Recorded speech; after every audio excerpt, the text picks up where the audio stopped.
This ball is crushed.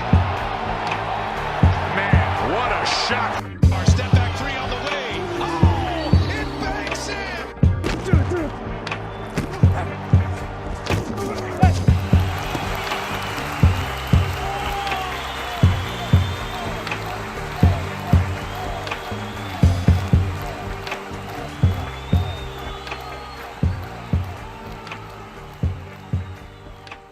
All right, welcome in. It is another edition of the Brothers and Ball podcast. Of course, I'm Christopher Douglas, joined with Michael Douglas. We're loaded with topics today. As usual, we got some guests coming on. We got Kalen Clark. We have Anthony Sautter. Later on, we're going to break down the QBs in this year's NFL draft. And we're also going to get into some quick draw NBA style. So before we get into any of that, there was some news in the national media this week. Derek Chauvin was convicted rather, of second-degree murder, which was deemed unintentional, third-degree murder, and second-degree manslaughter. So in order to diagnose what's going on in the sports world, this had a huge impact on it. So, Mike, I want to let you get into it, and I want you to take the floor. Well, first off, thank you, everybody, for joining. It's good to see everyone again. Obviously this isn't, a topic that, we should be starting a sports podcast with, but I think we need to pay our respects and we need to, realize what's going on in the world right now. And just to recap, George Floyd, he was a 46-year-old man. He didn't have the greatest background. He was killed by a cop named Derek Chauvin. He was knelt on for 9 minutes and 29 seconds, it looks like here. Okay.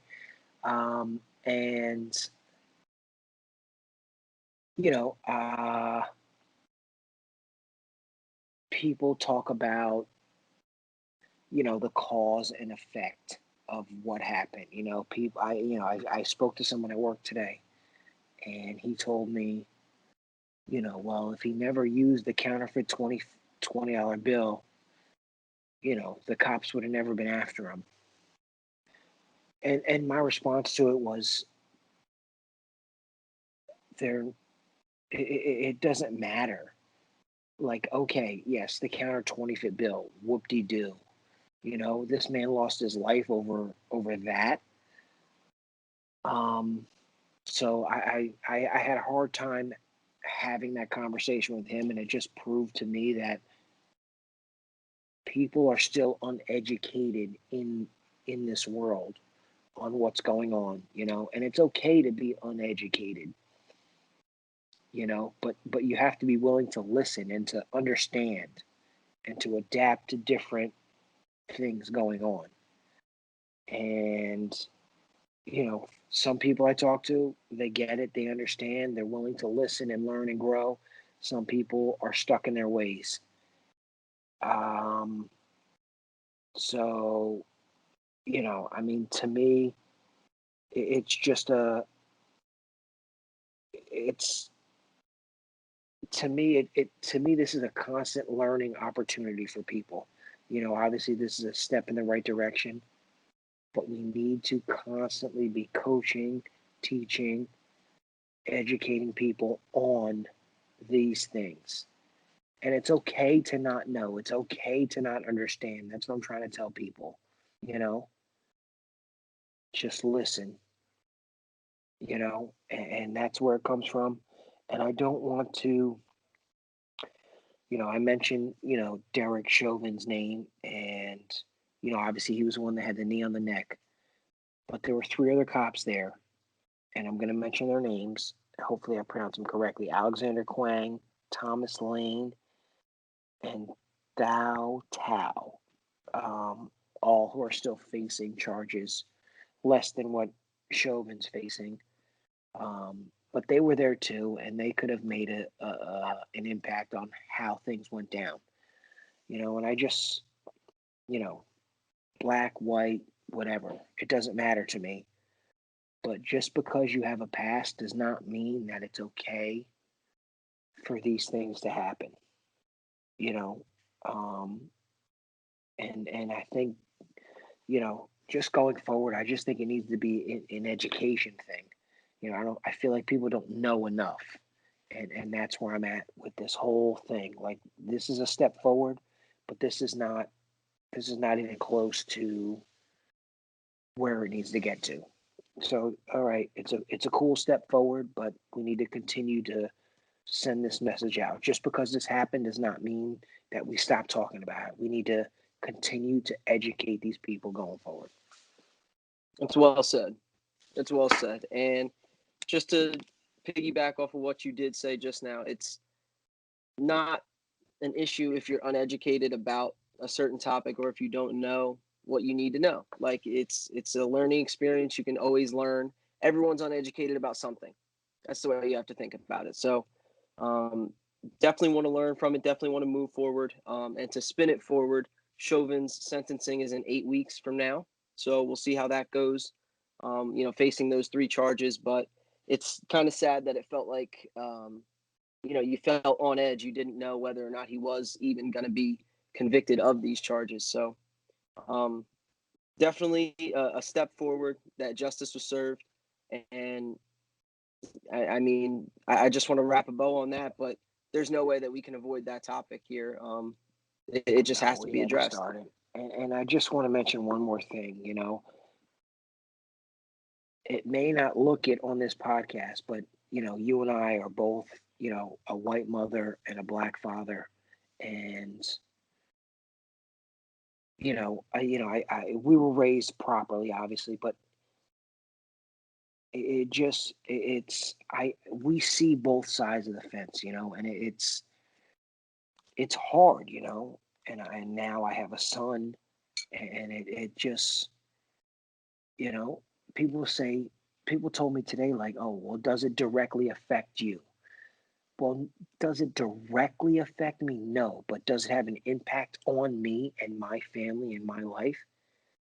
And the answer is Of course it is. a definitive yes. You know, and you know what? Maybe before I had a son, maybe a couple years ago, I would have said, it's just another BS, whatever. But you have to sit back, and I educate myself on these things, as I continue to grow as a person. I educate myself on these things, and you know what? It, it's it's not right, and we need to continue to. We just need to continue to teach people, Mm-hmm. what's going on. It's okay to not know, but listen and learn, and Yep. that's okay. And a last note on Chauvin, like, this thing could have probably been nipped in the bud a while ago. He's someone who's a repeat offender in terms of being over aggressive with people who he's taking in, and Yes, specifically minorities. So yes, I did not know that until today. I something had a like I had a 22 counts in like 19 years on the force or something like that. So I had a buddy of mine text me today and let me know that, hey, look, there's multiple things going on, and I looked into it, and it's it sucks that it took this long, but you know what? His name will forever be George Floyd. His name will forever be linked mm-hmm. to change. And Right. his daughter can continue to live, and you know Be she's proud of her. Be proud of her yeah, father. yeah, it's tough. This is tough stuff to talk about, and you know what? A couple years ago, I like I said, a couple years ago, I was young, I was naive, I probably wouldn't even, you know. But now, looking back, thinking about it, it gets you a little choked up talking about it, for sure. Definitely. Policemen in the police force, police women, they have to do their job and they go through rigorous training. I understand that, but you got to weed out the bad apples, just like anything else, just like Hmm. any other One more occupation. thing. one Yes, more sir. thing. I know it's the second time I said this. No, you're okay. And these cops, they are here to protect the community, and That's right. it's nothing against them at all. But they need better training. Something is going on. Something is wrong. You know, if you detect a person like Derek Chauvin, you know what I mean. There has to be something in place where you can pick this guy out and say, no, this is not someone we want protecting our community. That's right. You know, and And I have plenty. I have family in the police force. I have friends in the police force. You know, and you know, as far as I know, they're great people. You know, absolutely. so we have to be able to pick the good and the bad out. You know, there has to be Hmm. something. There has to be something a little more, something in there that where you can pick between these cops. And even, just an honest integrity thing with his police report, he didn't include a lot of what we saw on video in his police report. Other officers have to sign off and view that police report and tell whether or not Correct. that's the truth. So Correct. it just goes back to honesty and integrity with what you do. So I want to spin it forward. It's a tough topic, like you said, It and is. we do our best to keep it light with the sports and give you the sports analysis. So I do want to shift gears. We got the NFL draft coming up. We're going to break down some quarterbacks and where we view these 5 quarterbacks, because we're pretty certain that 5 quarterbacks are going to go in the first round now, with Lawrence, Fields, Wilson, Jones, Lance, Mm-hmm. and we're going to go over, kind of the ins and the outs and where we rank these people, because it's a mixed bag. We think that Lawrence and Wilson go 1 and 2, but does that mean we think they're the 1 and 2 best? Probably not. And then third is, we all know it's a complete crapshoot right now. The 49ers have been linked to just about every quarterback besides those two. So I want to let you kick it off, Mike. Tell me your fifth and fourth quarterbacks, and we'll go from 5, 4, 3, 2, 1, back and forth. All right. So number 5 is Mack Jones, and Mhm. you know everyone refers to his stats and says, "Oh, look how good he was," and you know it depends on the system, and he may be right, but Wilson, Lance, Fields, Lawrence, they all clearly are better physically, athletically.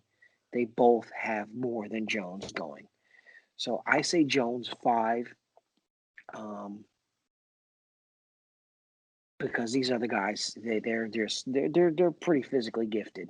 You know, we've watched all Mhm. these pro days, and Jones did not match up to these guys. And number 4 is Zach Wilson, which may come as a little bit of a surprise. Um, what concerns me about him is that the competition he faced, um, he he still looks a little boyish to me. You know, I'm looking for an adult at that position, and he does not. He just doesn't fit that to me. So that's my 5 and my 4. Jones 5, Wilson 4. All right. All right. I got a different 5 and 4. So my fifth quarterback is Trey Lance. Obviously, the physical gifts are there, and everyone Mm-hmm. says he's extremely mature. The offense at North Dakota State is a complex offense, and he ran it very well over the past 2, and even actually he started as a freshman. So over the past 3 years, he's ran that offense very well, and he's like Cam Newton to me, but almost a better thrower. Maybe not the runner, but he's got physical gifts. He's a large quarterback, so it'll be hard to turn away from his physical gifts and his potential, and that's why I think he could even possibly get taken third, or someone moves into the top 5 to get him. Someone takes Atlanta's pick and takes him. Um, Fourth, I have Mack Jones. I know you highlighted some of the things physically about Mack Jones, but you kind of have to get that Joe Burrow type feeling from him, because he's someone who flew under the radar. He was stuck behind Tua, and once he got into the limelight, maybe not in a lot of games, maybe not a lot of exposure for him, he was flawless. I mean, he was the most accurate quarterback out of these guys last season. He's the best deep ball thrower last season. And maybe he just can't run. And I understand how the other four guys in this conversation are absolutely athletic enough to get outside the pocket. And that's what today's game is trending towards. But I think Mack Jones can be a successful quarterback. And I think he's a very solid prospect, high ceiling. High floor and a decent ceiling. You can make him the prototypical pocket passer, Matt Ryan type. So that's my 5-4, Lance and then Jones. I think it's safe to say we both have Lawrence 1. Correct. So 3 and 2 is really where we're going to go over here. Correct. So real quick, I agree with you. I think we're pretty much in agreement on Jones. Yeah. I mean, I think we think to me Jones is more of a win now quarterback. But if you're looking long term development, he's not the guy. Right. Which is why I think the 49ers are in on him. But number 3 is to me is Trey Lance, and it depends on situation, obviously on how good he's going to be. But if you watch his talent, to me he's better than Wilson. He's better than Jones. He physically he's unreal. I mean, he had 900 plus yards rushing in his last full season played. I mean, he's going to be a problem. Most of those rushes were design runs. I think I saw a stat today that said over 750 yards were designed run plays. So you're going to have to, draw some things up, like you said, Cam Newton style. So I have Lance 3 and I have Fields 2. I feel like they're looking for ways for Fields to not be good. And you look at him, and he played in the Big Ten. He played against all these big teams, right? He beat Clemson in a semifinal. He goes to a final. He goes toe-to-toe with Alabama, falls short. I don't know. I think Fields is a player. And if he goes to Atlanta at 4 and he can sit behind Ryan for 2 more years because Ryan's contract's out of control, to me, there's no issue there. Where you sit him for the full year or year and a half and then slide him in there. I mean, come on. He's going to walk into weapons. That's Atlanta, I like Atlanta. They got an offensive head coach. Fields falls to 4. He's in a good situation. And I do think he has the second best tools in this draft. Yeah. So I'm going to piggyback with what you just said off Justin Fields because he's my second quarterback as well, meaning Zach Wilson is third. But I'm going to start with Fields. Fields is that quarterback that prefers to play from the pocket, but then he runs a 4-4. Like he's incredibly athletic and he doesn't want to take hits. He wants to make his first or second read and he wants to get down the field and push the ball. So I really, really like Fields. He's grown on me over the whole draft process. Watching him in the bowl game versus Clemson, he was incredible. And then versus Alabama, not so much. But he's grown on me through this process. He's a really, really promising prospect. And my concerns with Zach Wilson are basically the same as yours. Not a full adult like the rest of these guys, in my opinion. He just doesn't look like an adult to me. And hasn't been on the big stage like Jones, Fields, or Lawrence, like that mainstream school. And I know if I use that as a knock against Wilson, I have to use it as a knock against Lance. But at least Lance's team was a winning team. He was in national titles at the FCS level. I mean, BYU, they really stunk it up against any relevant competition. I agree. Some really concerning interceptions in Wilson's career too, at the college level. So it'll be tough to tell. We're going to get into a full mock draft next week ahead of the draft because our podcast will be one day before the draft airs, and I can't wait. I mean, I've been speculating this draft for a really long time. So on the other side of this break that we're about to hit, we will be joined alongside Anthony Sautter, and we are going to talk some MLB Baseball headlines. guru himself. That's right. We got to beat him up over the Yankees, and we're going to talk about some other MLB headlines. So please keep it locked. That's going to be Justified and Just Foolish. So keep it locked. We're going to hit a break. Welcome back. This is the Brothers and Ball podcast. I am Mike Douglas. Chris Douglas is here alongside me, like always, and we are joined by our guru, our baseball guru, Anthony Sautter. What's going on, man? How you feeling? Feeling great. As you know, happy baseball's back. Yankees a little disappointing, but thankful that we have baseball. That's number one. So thank you for having me back, and I can't wait to shoot the shit on some baseball. Well, Thanks for joining us, bro. Yes, absolutely. I'm glad you brought up the Yankees because that is where we are starting. Okay, we're going to start with a game that we have played here the last couple of weeks, Justified, Just Foolish. All right, Sauter's going to tell us which of these topics are justified or just foolish, and we're going to start with your team, the Yankees. All right, they have been quite the disappointment here to start. Okay, there's no way around it. You can giggle all you want, Sauter. I know. Giggle away. You can't deny it, okay?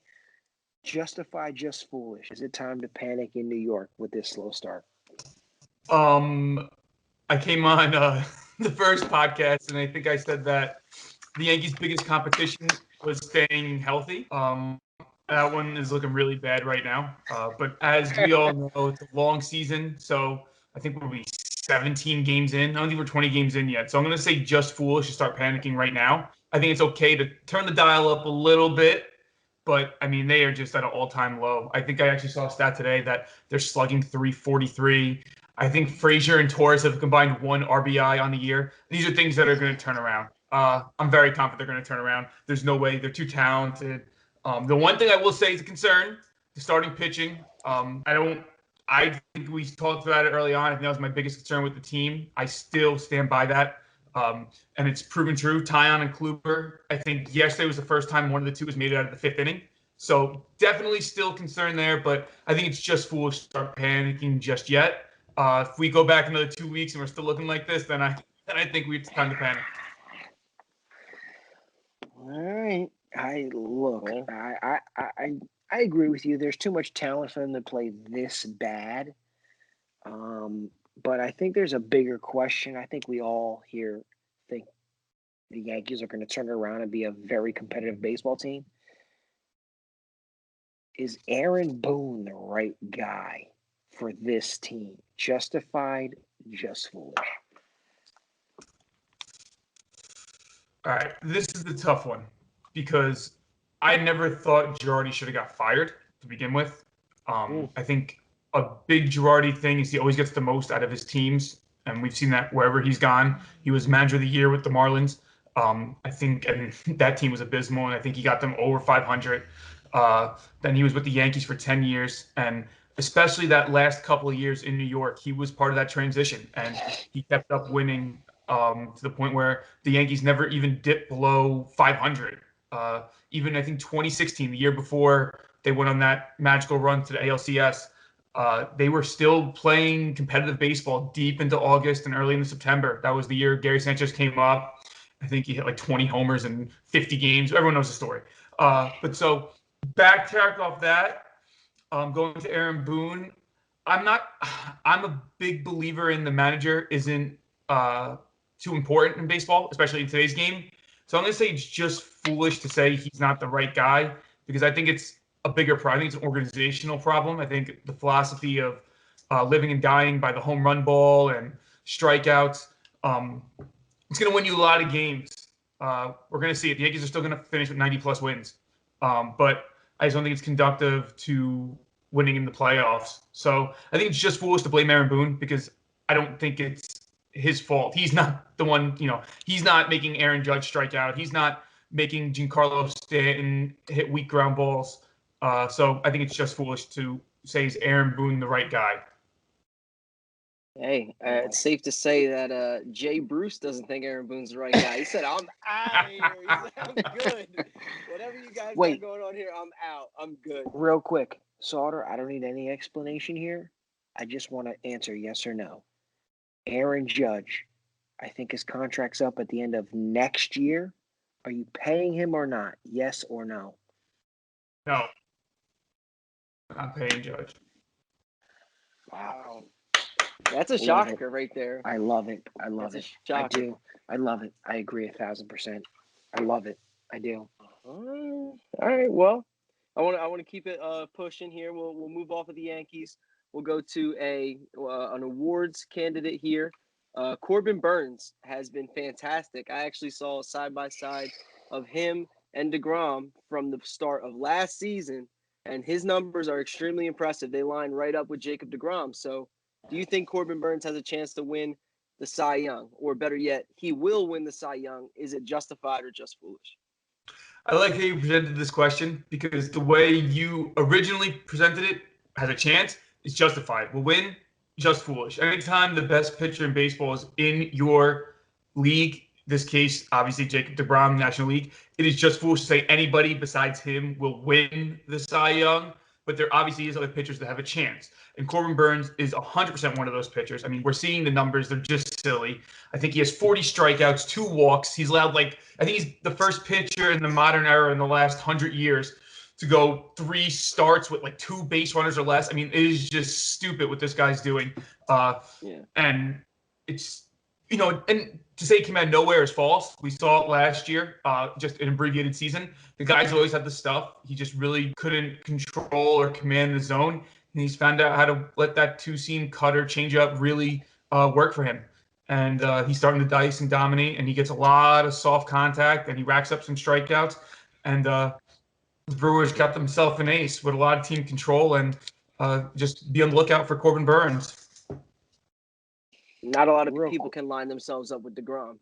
Exactly. Real quick, Sautter, I'm going to have to correct you here. Corbin Burns hasn't walked a single batter all year.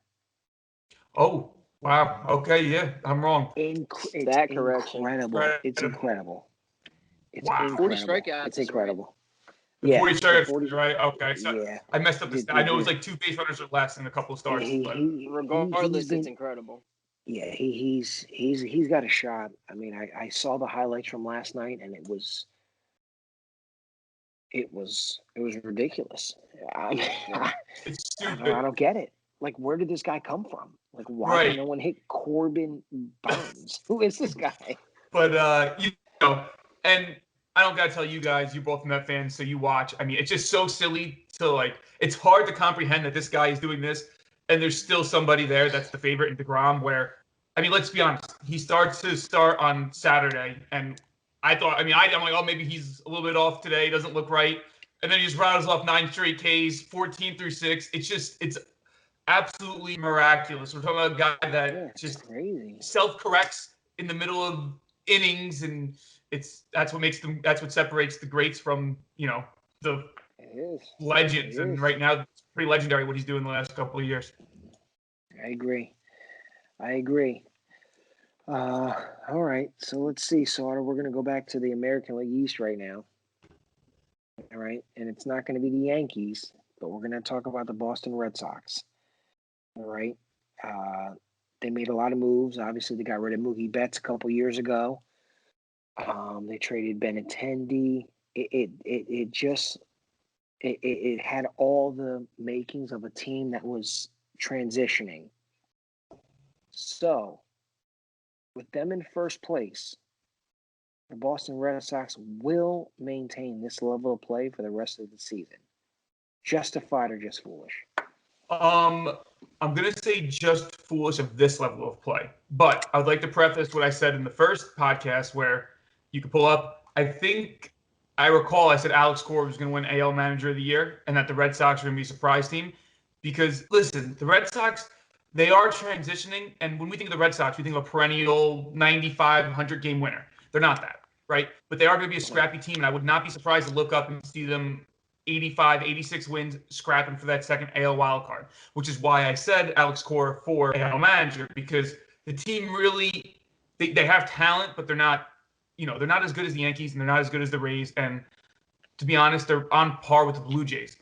So just foolish to say they'll maintain this level of play, but I definitely think they'll maintain a level of play that is right in that second AL wildcard hunt. And we're going to see some of those young bats heat up throughout the year. I mean, we're seeing it already there, and I just don't think their pitching is quite there yet. It's fair to say. It's fair to say. Red Sox 12-6 to start the season right now. So Fortunate. And I they're mean, hot. JD Davis, he is hotter than a I forest think fire, they boys. lost their first 5 out of 6 games. They did. They So, went on a did. 9-game streak. Yeah, I mean, so it speaks to exactly how hot they are right now. My boy Verdugo, he's got a top 5 or top 3 swag in the MLB. Verdugo, Oh my God. see that big 99 Yes, chain on his chest? behind Stroman and Lindor. He's playing Jeez. very well for Duco. Yeah. But I want to switch it up here, Sautter. Still in the AL, we have a surprise team similar to what the Red Sox are doing. Tell me right now if this is justified or just foolish. The Kansas City Royals are the biggest surprise in baseball thus far. I'm going to say, it's so hard because I'm going to tell you why in a second. I'll say it's justified because they are playing well and the Royals do stink. And they're not going to end up. We know, we know that story goes. But the reason why I'm struggling with saying justified, biggest surprise, because I think equally as big a surprise is the Mariners. I think going into the weekend, the last weekend just passed, it was them and the Dodgers, who are the two teams in baseball have not lost the series yet. I think the Dodgers went on to beat them, so there was the first series loss for the Mariners. But that's pretty incredible to me that the Mariners, another team that is just – when's the last time they had the playoffs? I think 94, 95. I think it was a while ago with A-Rod and Randy Johnson. So we're talking a long, long time ago. A-Rod's been through 2 divorces since then, so that's how long ago. But my boy A Fraud. There you go. But yeah. So Chris, I will say I do agree. The Royals definitely big surprise. I think Mariners are equally just as big a surprise, especially because I think both teams are going to firmly transition to the bottom half of those divisions. I think the Royals finish above the Tigers. I think the Mariners are going to be in competition with the Rangers as well for last place in the West. But we'll see how that dogfight goes. Yeah. Couple surprises on the early season. I like it. I like it too. Lindor, first homer in Met tonight. I'm sure you guys are happy to see that. Hell Big yeah, time. absolutely. Too bad we can't get an out or make the throw Exactly. first base, but that's something else. Oh, man. I was going to say, Sautter, we got a few minutes here. So this past week, MLB The Show dropped. I mean, that's huge for the three of us. We might as well give that some time here. What do you think of the new game, first year on Xbox? Give me your 2-minute breakdown of this year's MLB game. All right, here we go. Game plays great, plays very smooth. A little bit upset with the servers. I think it's a little bit unacceptable that they've been down for half the time the game's been up. I really haven't gotten a chance to play as much as I would like. But overall, though, graphics always amazing. Gameplay, I think, is improved. I think that they've made a big change. Mike, you're not really a big online player. You're more of your offline franchise. Chris, us online players, I think you can see the stick skills matter more this year. You get rewarded more for those inputs. They fixed up a lot of those weird animations off the wall, which was needed to be done. A couple of things here and there. I still think the pitching needs to be bugged a little bit. But for the most part, very, very happy with the way the game's played. Really playing more and more like true baseball. And listen, Brian Savin right now, I think I'm 34 and 14 right now, so 20 games over 500. You got Miggy just in crushing. the bag. I got Miggy. How the hell do you have that many games in already? It's Holy three crap. inning games. 3 inning games. It take 10 minutes if you make them quit in the second. That's what I puts up do. 7 runs. I was gonna say I'm batting like 500 with 15 homers with Christian Yelich. So, oh boy, sweetest swing in the I game. hope I don't run into you out there. Seriously, I'm gonna stop playing. We gotta play. Is a monster. Yeah, we do. Well, yeah, Sautter, as always, man. Thanks so much for joining us. Thank you for having me, guys.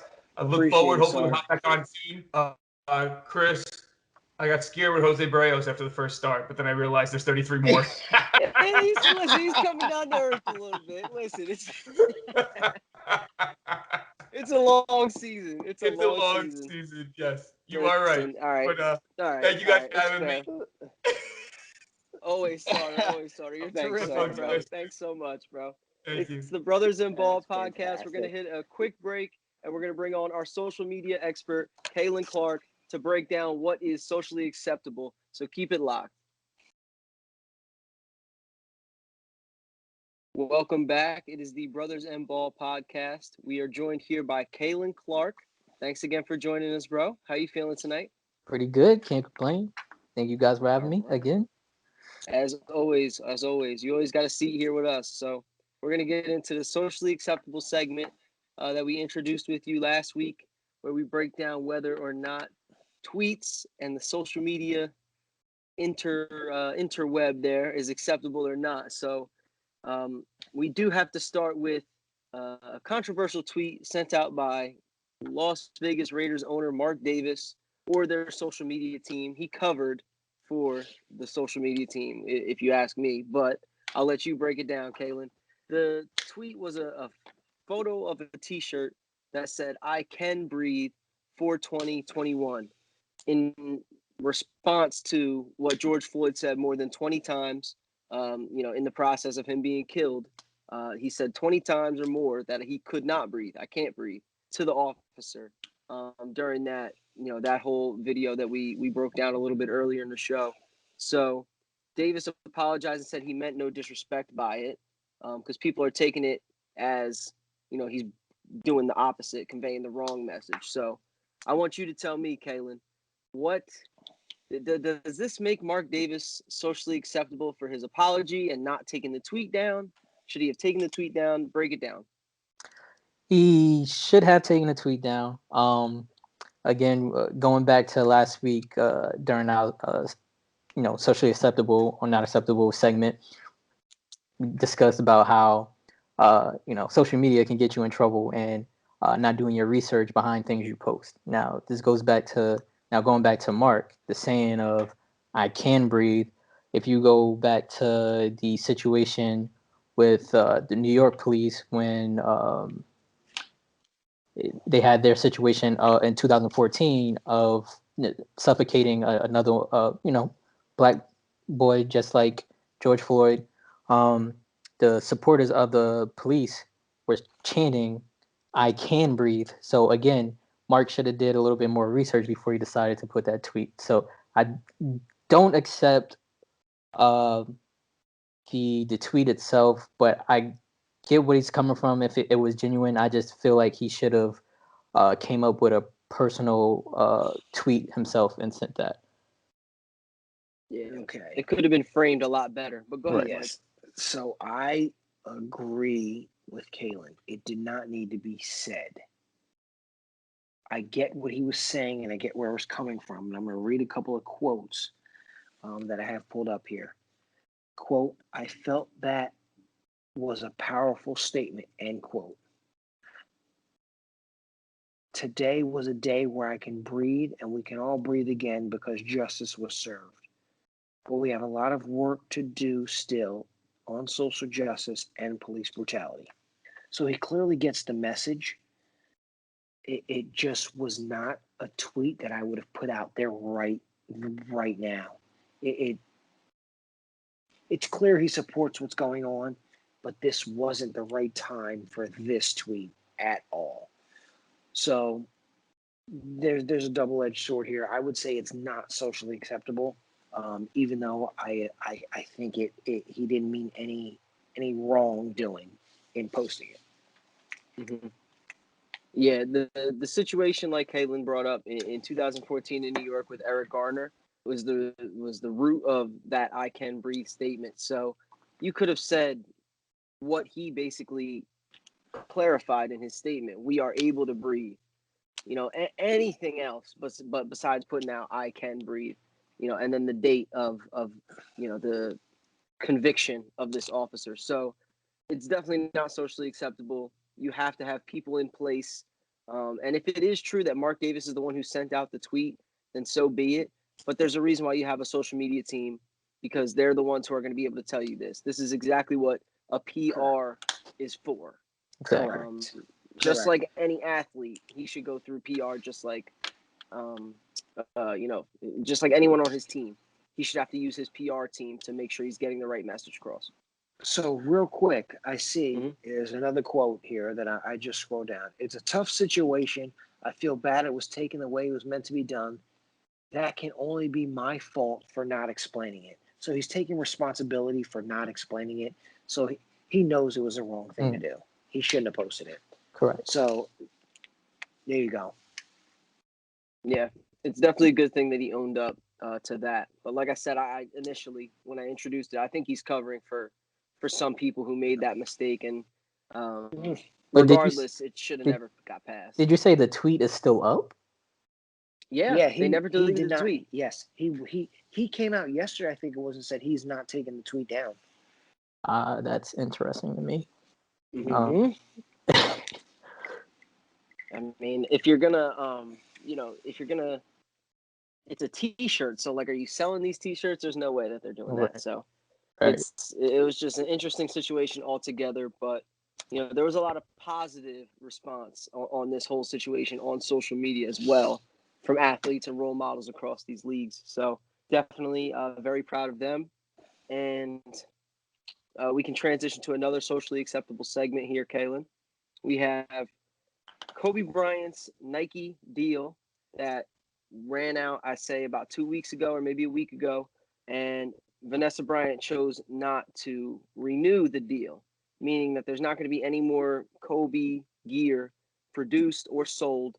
It's all going to be resale products now. So what I want to get to for you, I mean, people love their Kobe gear. People love, especially now that we no longer have the opportunity to see him and experience him anymore. So is it socially acceptable for Vanessa Bryant to cut off the Nike deal where people were buying these products and people would be buying these products probably forever? Is it socially acceptable? I say yes, only because of the vision that Kobe wanted as far as his brand. There was a couple of points made by Vanessa that Nike just wasn't producing enough sneakers, not enough in kid sizes.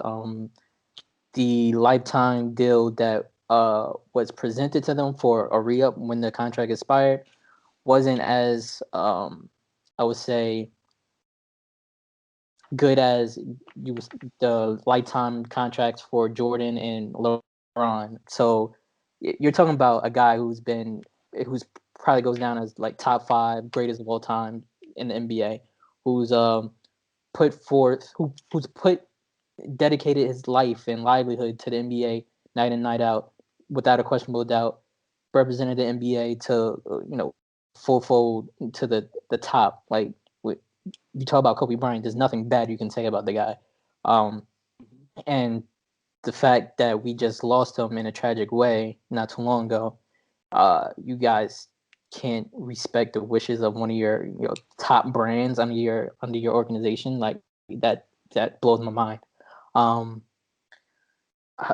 But also, since another reason why it's acceptable is because in 2019 Kobe was actually looking to venturing off into his own brand. So I mean, hey, if you're not getting what you want from the company that you're at, so you take it somewhere else and you do what you want.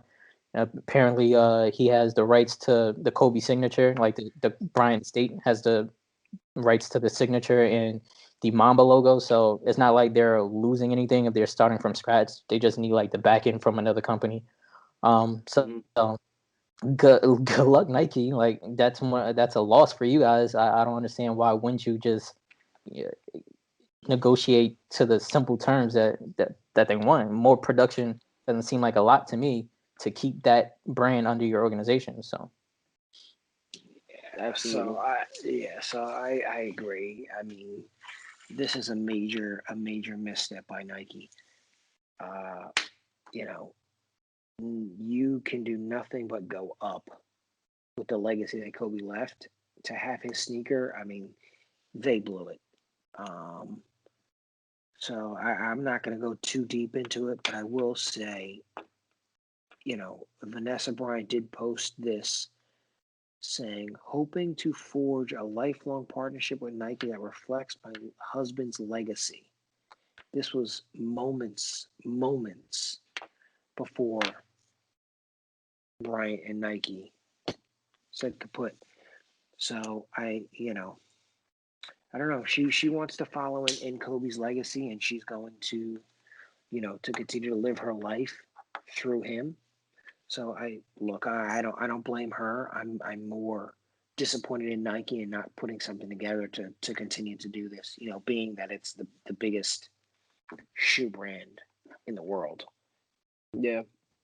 Yeah, and just to spin it off, because I agree with you guys 100%.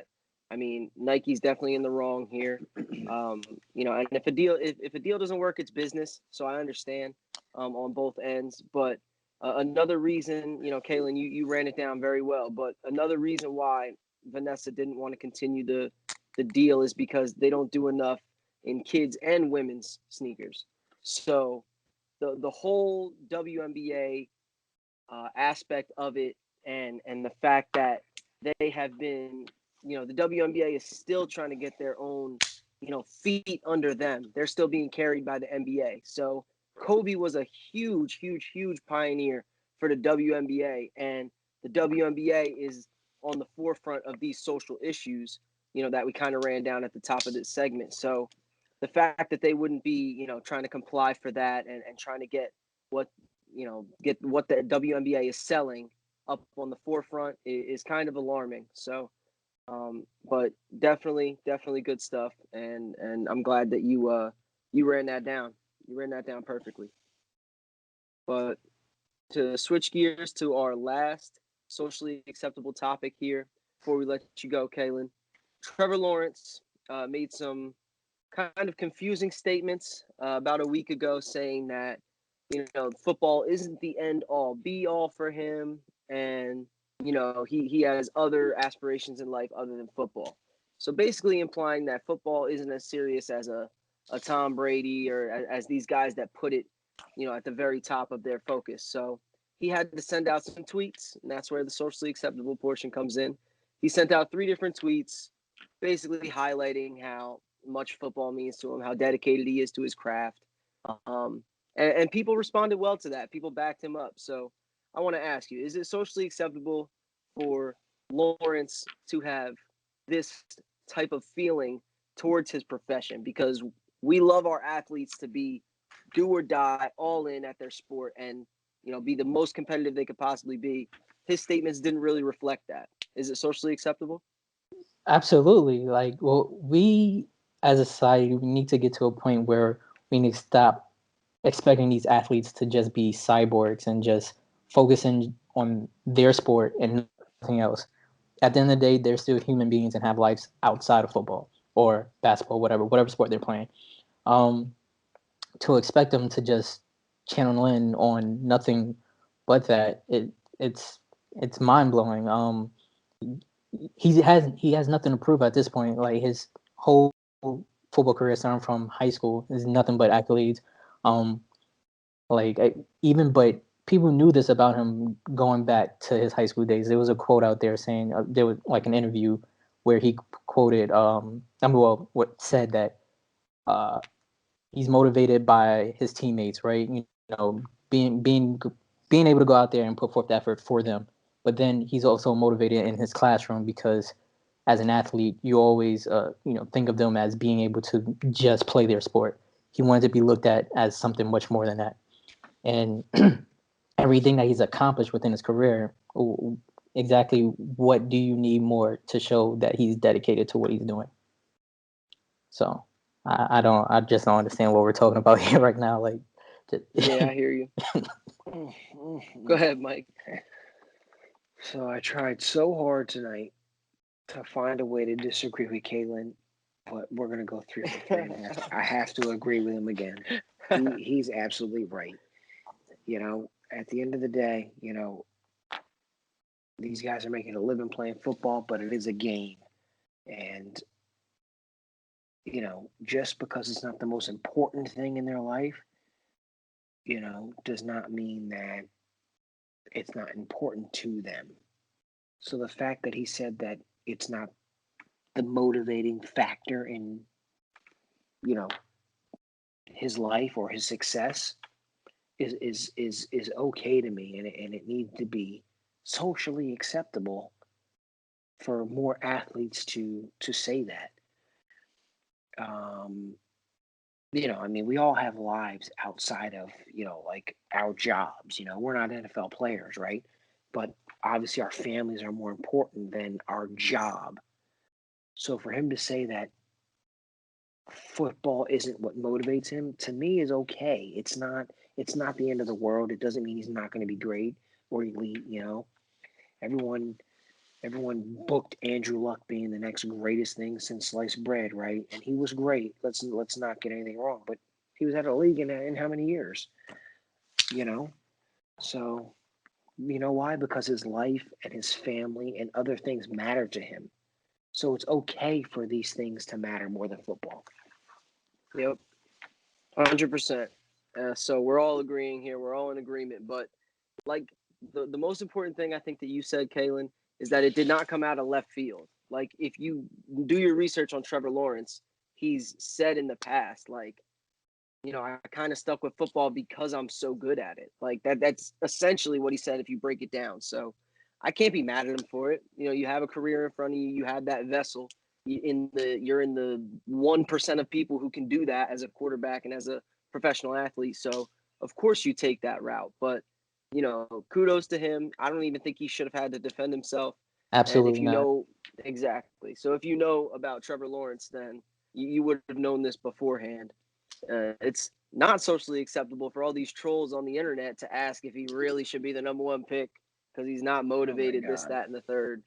It's a joke. Listen, Come I on. feel like that adds to his candidacy of being a number one pick because to me it shows his growth. Like he's mature enough to know that things it's outside of football is better for my mental health. Like that's basically what he's saying is that mentally I don't need to be validated by football. Like I have a life, I have a family, whatever. Like these things all are part of me as Trevor Lawrence. That's what makes me totally like not just football. So I agree. Yep. Big time. Yep. Big time. I don't think it should be. I don't think it should be any like red flag. Like, oh, he's going to get his money and retire early. You take the best player. If you're Jacksonville and you have a chance at him, if you're anybody, Oh my God, you have a it's chance a at him, you take no-brainer. him. He's the best football player in the draft, and it's not even close. Like people are saying the draft doesn't even start till pick 3. Like they know what the draft is going to be. So everyone, we need to settle down on Trevor Lawrence. He's going to be great. Mm-hmm. And we go from there. We'll see if he can bring the Jags out of the gutter. Oh boy! But before we let Clark go, right? I think we got a couple minutes here. Yeah, we do. Absolutely. Go ahead. Real quick. I just got done watching the Knicks win 8 in a row. Okay, we beat Atlanta. We are now 4th in the East. I need you to tell me right now. That's right. Big body. Big body. I need you to tell me right now, what is the Knicks' ceiling this season? ooh. Well, 4th seed right now, right? So We're 4th. So you're hosting a playoff series. listen. I definitely could see them going to the conference final. I don't think that's a big reach. By the way, they've been playing. They took Brooklyn a couple of close games, so the 7-game series. I think that would be a good dogfight. So Philly, I think we have the pieces to compete with Philly. Bucks, I'm not a believer in them in the playoffs. We've seen for the last 3 years running that they tend to tank out in the playoffs. Boston, they're a little iffy as well. So New York and Brooklyn looks like the most consistent thing in the East right now. So Oof. hot take. I like that. I like that. In Fuego. That's bold. In That's Fuego. They play defense. They play defense. They're a tough play hard. team. I think they can win a series. I think it's a reach to take them to take the East, but they're going to be a tough team. You do not want the Knicks. You do not want to play. Oh no. I don't think they'll take the East. I think they can make it to the conference finals though. They're going to be a tough team. They're going to beat you up in a 7-game series. You do not want that. I'm telling you right now. That's right. Love it. And out of the blue too. We got no signs of this last year. Yeah, this was a complete shock. It's definitely a complete culture change this season, and you can just tell they play hard every single night. Number 1 defense in the league. You can look at any defensive stat in the NBA, and they're first. And to me, in the NBA, defense is all energy and effort, and it starts with that staff that is motivating these guys to do that. And Tibbs, he's a genius wherever he goes. He's yeah. So Yeah, That's right. the key part. He rides his guys. I like it. He plays to win this thing. Yep, that's right. Listen, I'm looking forward to seeing them in the playoffs. First time in a long time. And like Kalen said, I think on his first appearance, we got to get some people in the seats at MSG. Open up the garden. Open the floodgates.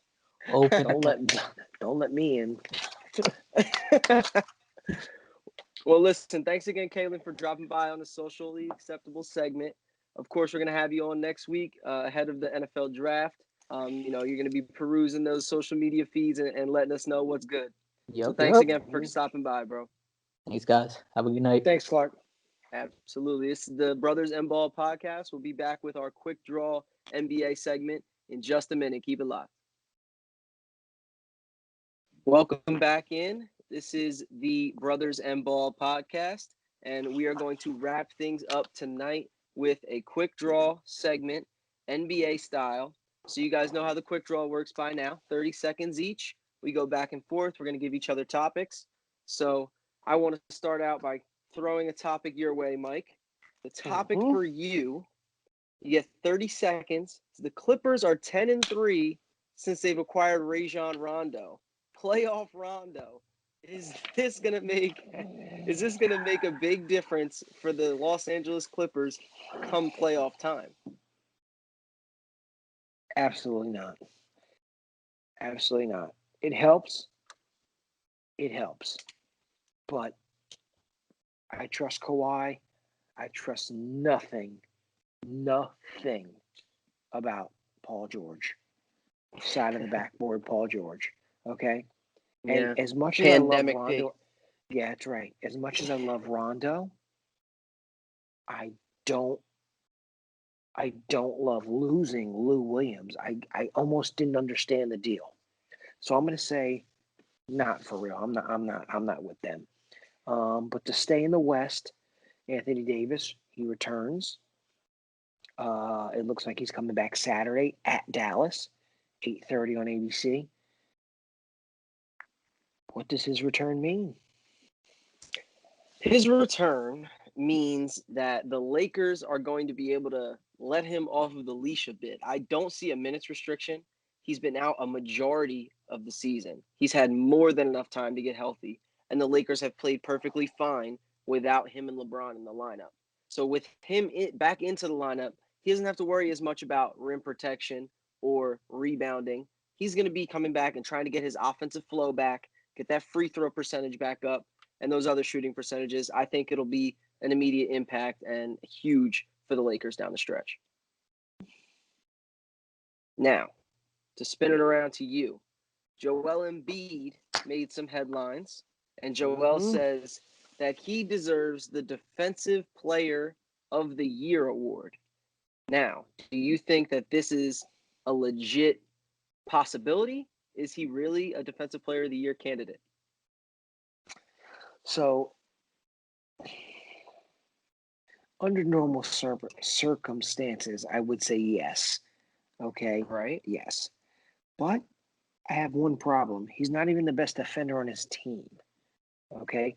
Ben Simmons is by far and away the Defensive Player of the Year this year.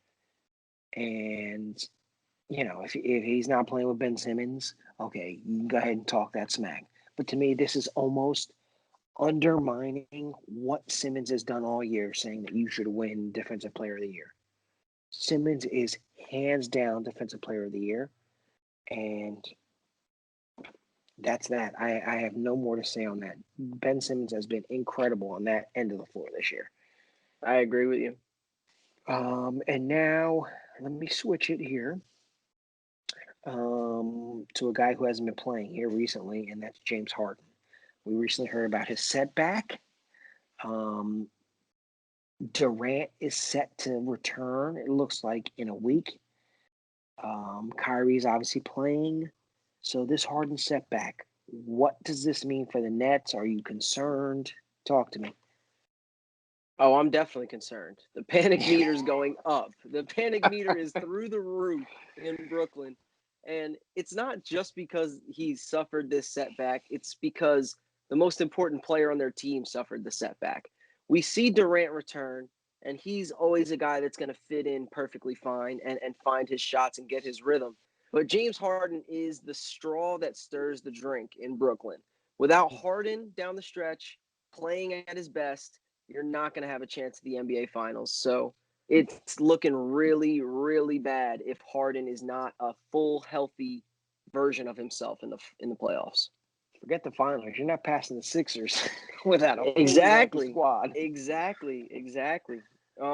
Spin it around here. Our Knicks never get much airtime with us for whatever reason. So here's their 30 seconds of shine. We can't avoid it anymore. They've won 7 in a row. They are streaking. Randall dropped 44 last week against the Mavericks. Tell me right now, can the Knicks win a playoff series? The answer is yes, they can. They can win a series. Obviously, it depends on the matchup. Hell yeah. All right. But I look at these teams in the middle of the pack in the East. Miami is struggling, injuries, right? In the middle of the pack right now, you have Boston, which would be a tough 7-game series. I don't know if you beat them, but Atlanta, Charlotte, like those are 2 teams you can beat. Mm-hmm. All right. And I have the game here side by side right now. They're going to the fourth quarter down 7. They're battling, And Atlanta's a playoff team too that they're battling with right now. Correct. This Knicks team is gritty. So I think they can win a first-round series depending on the matchup. I would say yes, they can win one. But regardless, they're a tough matchup. No matter who they play, you better be ready for a 6 or 7 game series for sure. This team is for real as far as energy, effort. They're at that level, and it's been years since I've been able to say that about the Knicks. They've been a train wreck for as long as I can remember. So sorry, I went over my 30 seconds, but those boys, they've earned it. They're battling this year. You're fine. The Knicks are great back to see. I have 2 streaming services so I can watch the Knicks this year, and it's been well worth it. Worth it. And we're going to finish off here. All right. I'm going to ask you one and final question to end this thing here. This man, Steph Curry, okay, since the month of April started, he's averaging over 40 points. Okay. I think, I didn't confirm this stat, but I'm pretty sure he has 21 games with 10 3-pointers or more, and the rest of the league combined has 21. So, talk to me. Is Steph Curry a legit MVP candidate? Of course he is. I told you this months ago, before this hot streak. 4 times, listen, to go off what you said, 10 3-pointers or more, let's just stick with that. 4 times in 1 week, this man hit 10 or more 3-pointers. The second on that list of players that you were talking about that also add up to 21 is his teammate, Klay Thompson. Klay Thompson has 5, and Curry did it 4 times in 1 week. All right, this guy carries as much weight as anyone in the league in terms of what he's pulling behind him. There's tractors and there's trailers, He's pulling Steve Kerr, Wash Draymond, Damian Lee, Kelly Oubre, who forgot how to shoot. I went over my time, but he's carrying the Warriors right now. There's nobody as valuable as him in this league. And I think it's just a friendly reminder that Steph is still best point guard in this game. Wow. Well, there's no doubt he's the best point. There's no doubt he's the best point guard in the game. MVP, it's a debate for me. I mean, you can't be 9th in the West and win MVP. But that's a different topic for a different day. I'm not going to get into that with you because I know you have a hard-on for Steph Curry. So it easy. Take it easy. Jeez. We cannot go there. Pay your respect. He's great. He's the greatest shooter I've ever seen. Yeah. by a long shot too. I don't think it's close, but No, it's that not. is quick draw. That is our wrap up for tonight, and that is the Brothers and Ball podcast. Thank you guys so much for listening. Mike, you got some words for the people before we head out? Yeah, man. Tune in next week. It's gonna be our final podcast before the draft. We got a lot going on. It's gonna be exciting.